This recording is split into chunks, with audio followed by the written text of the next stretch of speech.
Mrs. Diskaya, meron bang pagkakataon yung siyam na pag-aari mo ng construction company, meron bang pagkakataon na sila naglalaban sa isang bidding, sa isang kontrata? Hindi po. Sigurado ka? Pag makakuha ako ng record sa Pagpapakaalam ko. DPWH na si St. Timothy, si St. Gerard, si Alpha Phi Omega, sino pa? Si Alpha and Omega and St. Gerard, hindi po sila nagsasali sa isang bidding. Okay Pero nga. yung ibang licenses, magkakasama sila minsan. And then, so minsan naglalaban-laban yun, Siyam. Yes po. Oh, so that is not a legitimate bidding.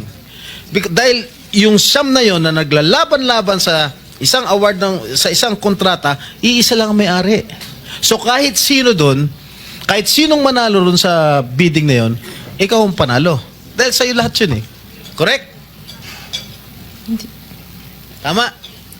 Hindi po, kasi iba yung may-ari ng mga companies. Oh, sus. Kasi I'm sabi mo just lang ikaw. concerned with Alpha and Miss Omega. Diskaya, Opo. kanina, sinabi mo Alpha Phi Omega lang ang sa'yo. Opo.